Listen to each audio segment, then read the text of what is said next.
안녕하세요. 파산관절 홍현필 변호사입니다. 이번 케이스는 예전에 제가 한 번 해병대는 영원한 해병대다.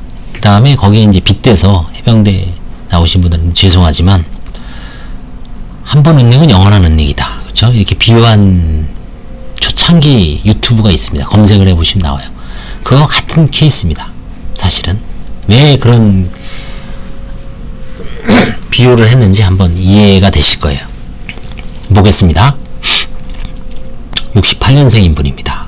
2019년 10월 14일 작년 1년 전이죠. 지금 1년 전 케이스를 하고 있습니다. 따끈따끈하죠. 이것도 곶감을 보관했네요. 그렇죠? 결국 환가를 신청한 거죠. 주거 이력을 보시면 동대문구도 이제 대표적인 서민 주거지역이죠. 그렇죠? 여기도 대부분 새 사는 분들은 보증금 요 정도 추세입니다. 동대문구, 중랑구, 노원구. 2000년에서 2000년 법인 택시 기사였습니다. 그 다음에 이제 뭐 대리운전도 합니다. 대리운전. 주로 이제 운전직 관련 일을 하시죠. 회사를 다니던 중 사장의 권유로 자재를 구매하는 회사, 대우의 하청업체였답니다. 하청업체의 하청업체. 5천만 원을 투자했는데 대우가 부도가 났죠. 2000년도에. 그쵸? 세계경영 김우중 회장님이 하다가 부도 났죠. 그래서 대우 사태, 뭐 카드 사태와 대우채 판매 사태 2002년도 난리 났죠. 그때. 그래서 뭐 IMF 때 이제 대우가 부도가 났지만 그 이유도 하여튼 숱한 이제 난리 뭐 이런 것 때문에 문제가 됐죠. 그래서 결국은 이제 애도 태어나고 생활비 마련하게 또 대출 받죠. 악순환이죠. 근데 이제 결국 이혼하고 이제 혼자 살아온 거죠. 뭐 이때 어떤 2002년도에 망했으면은 그때 어떤 빚을 갚을 엄두가 안 나죠. 채무를 한번 보십시오. 가족관계에는 이제 아들이 하나 있습니다. 그때. 근데 이제 엄마가 키우겠죠. 1억 6천이에요. 요 당시에 보면 원금은 얼마 안 돼요. 여기 쭉 보시면. 그쵸? 몇 배가 이제 다 늘어나는 겁니다. 그쵸? 3배, 4배, 5배. 대여섯 배 늘어나는 거죠. 16년간. 이게 한 3, 4천 배는 안 돼요. 여기 1,500? 다 합치면 3천 정도 배는 안 돼요. 근데 5배, 5배로 불어난 거예요. 5배로. 18년 동안, 17년 동안. 원금하고 이자가, 뭐, 이자가 늘어난 거지, 이자. 원금은 똑같아도. 그래서 이제, 동대문구의 그 임대차 보증금 2천만 원이 유일한 재산이에요. 이제 관제인이 어떻게 할 수가 없죠. 면제 재산이니까.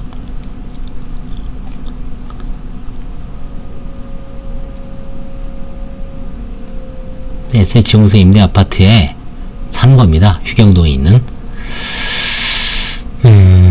가족관계로 아들 하나 있지만 2004년 이혼 당시 6살이었어요. 뭐 연락 두절되죠. 양육비도 안 주고 그쵸 하면은 뭐 아버지로서의 어떤 그런 게 대부분 많죠. 옛날에 우리나라 분들이. 요즘 이제 양육비에 대한 어떤 뭐 이 지급 이행명령도 하고 그 다음에 양육 보조 뭐 뭐죠 보조원제도인가 뭐 이런 거 있어갖고 열심히 추심도 해주고 하지만 모두 법원에서도 이제 양육비에 대한 어떤 전향적인 자세로 인해서 그 소득 대비해서 철저하게 인정해주죠. 그쵸? 노숙자라도 30인가 40은 30에서 40은 줘야 돼요. 내가 아무 소득이 없어도 아버지라는 이유만으로도 줘야죠. 당연히 벌어서. 부친은 사망했고요. 모친도 사망했습니다. 상속재산은 없어요. 채무자 소유 재산 증여 경위. 채무자는 98년. 이게 이제 포착이 된 겁니다. 잘 보세요. 채무자는 98년 10월 25일. 이때 이제 사업이 거의 망할 때죠. 사업이 망하니까 일단 시골에 있는 땅을 전남 어디에 있는 전이에요. 2분의 1 지분을 취득하고 형과 함께 공동으로 수여했어요. 부친한테 증여받은 겁니다. 근데 이게 이제 문제가 되니까 2002년도가 이제 신용불량 될 때 아니에요. 그쵸? 형에게 딱 증여해버립니다. 채권자들 들어올 것 같으니까. 채무자의 신청서에는 채무 발생 시기가 2002년이죠. 이미 그 당시 지급불능 상태에 이르렀죠. 채무 초과였죠. 유일한 재산을 형에게 증여한 행위는 뭡니까? 부인권 행사 대상이죠. 자, 근데 일반 민사에서는 5년이고 파산에서는 부인권 행사의 제척기간이 행위가 있은 날로부터 2002년 9월 23일이니까 10년이에요. 2012년 9월 22일까지 부인권 행사를 해야 되는데 그때 파산 자체가 성립이 안 됐으니까 부인권을 행사할 수 없어요. 관제인은 제척기간이 넘었습니다. 근데 형은 최근에 이 부동산을 소유하던 중 2016년 5월 20일 날 3,500만원, 어휴 많이 비싸졌죠. 매각했습니다. 채무자는 지급불능 시기 이전에 부친을 모시던 형에게 증여한 것이라고 주장하나 채무 발생 시기는 2002년경 내지 그 이전의 기록상 명백하므로 증여 당시 사유이사가 있다고 봐야죠. 그쵸? 뭐 98년도에 아예 아버지가 그냥 형한테만 넘겨줬으면 문제 안 삼죠. 문제 못 삼죠.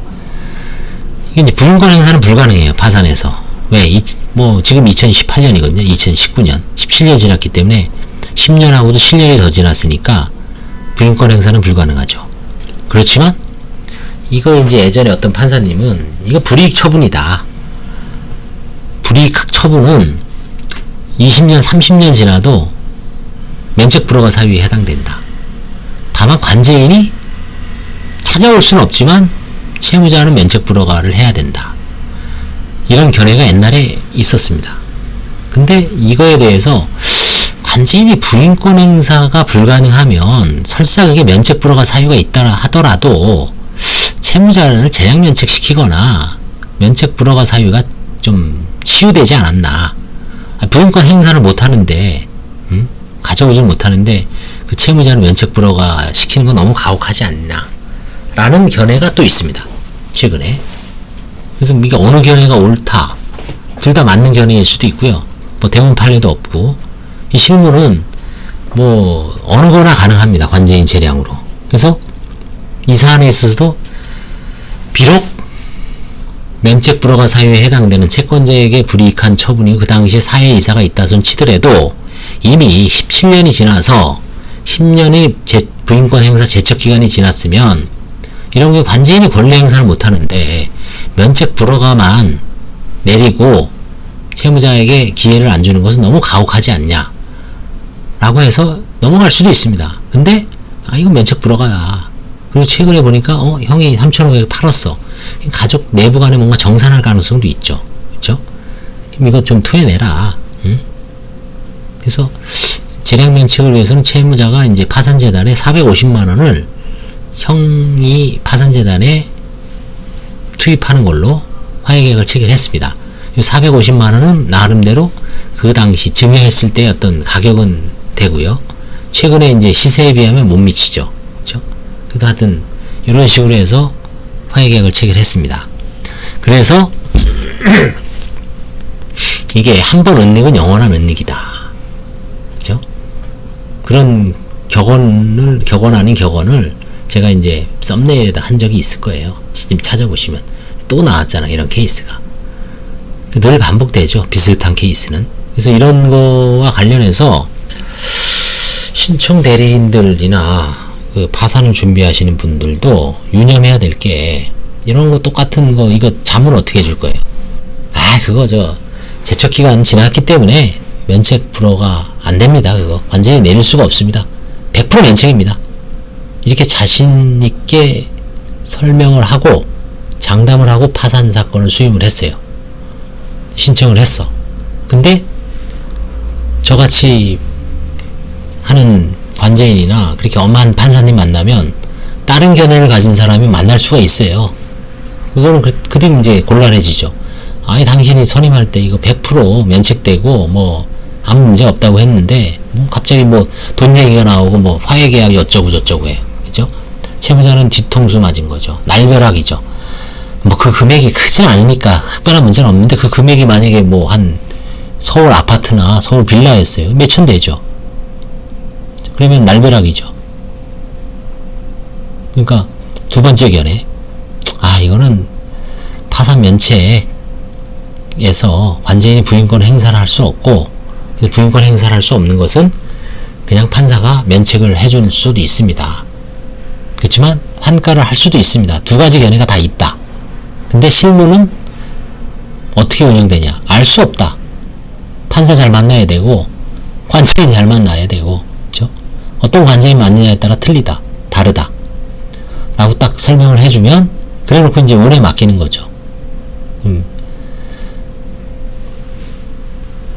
그래서 이런 케이스가 가끔 있습니다. 가끔 있기 때문에 좀 문제가 돼요. 그래서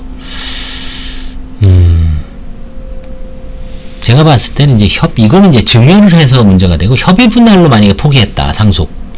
그거는 넘어간 것 같아요. 10년 넘으면. 관제인 행사할 수 없고, 그때 당시 그 협의 분할 의사가 사회 의사라 그래도, 그쵸? 뭔가, 이 증여한 거, 자기 있는 거를 넘겨주는 거하고, 부모 거를 안 받는 거는 약간 좀 차이가 있죠.